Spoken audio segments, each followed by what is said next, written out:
നമസ്കാരം ഫ്രണ്ട്സ്, നാളെയാണ് കുടപ്പുഴ ആറാട്ട് കടവിൽ ബലിതർപ്പണം. 12-ാം തീയതി 4 മണിക്ക് ശേഷം അതിനുള്ള മോഡലാണ് പന്തൽ സെറ്റ് ചെയ്യുന്നത്. ഇവിടെ ഇപ്പോൾ ഒരു 6 ശാന്തിമാർക്ക് ഇരിക്കാം. നാളെ 4 മണിക്ക് തുടങ്ങും രാവിലെ. ഇവിടെയാണ്, ഇതാണ് ആറാട്ട് കടവ്. വെള്ളം നന്നായിട്ട് കുറഞ്ഞിരിക്കുക, മഴയും കുറഞ്ഞല്ലോ. ഇപ്പോൾ പുഴയിൽ കുളിക്കാൻ എന്തായാലും ഫയർഫോഴ്സ് സമ്മതിക്കും തോന്നുന്നു. അപ്പോൾ നന്നായിട്ട് വെള്ളം ഇറങ്ങിപ്പോയി. അവിടേക്കും ബാരിക്കേഡ് കെട്ടിയിട്ടുണ്ട് വെച്ച് കഴിഞ്ഞാൽ അപകടം ഉണ്ടാവാണ്ടിരിക്കാൻ വേണ്ടി.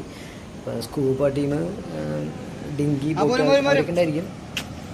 ഫയർ ആൻഡ് റെസ്ക്യൂ ടീം അവിടേക്കും ബാരിക്കേഡ് കെട്ടിയിട്ടുണ്ട്. അപ്പോൾ അങ്ങോട്ട് ആൾക്കാർ കടക്കരുത്. അവിടെ നിന്ന് കുളിക്കാനുള്ള സെറ്റപ്പ് അവിടേക്ക് ഇങ്ങനെ അവിടെ നിന്നിട്ടേ ഇങ്ങനെ കെട്ടി തിരിച്ച് വരും. അപ്പോൾ ഇതിനകത്തേക്ക് ആൾക്കാർക്ക് ഇറങ്ങി കുളിക്കുക. അപ്പോൾ അങ്ങോട്ട് പോവില്ല.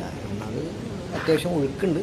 വെള്ളം കഴിഞ്ഞ ആഴ്ച ഇതിൻ്റെ മുകളിലായിരുന്നു. ആ കാണുന്നത് കുടി കഴിഞ്ഞ് ഡ്രസ്സ് മാറാണ്ട ഒരു സെറ്റപ്പാണ്. രാവിലെ എന്തായാലും വണ്ടി ഓടിത്തുടങ്ങിയ ശേഷമായിരിക്കും തിരക്ക് കണ്ടമാനം വരാം. 4 മണിക്ക് തുടങ്ങും.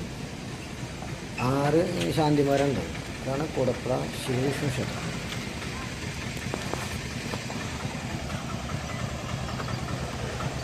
ഇപ്പോൾ ഓരോ ശാന്തിമാർ വന്നിട്ട് അവരുടെ ഫ്ലക്സൊക്കെ കെട്ടാൻ തുടങ്ങി.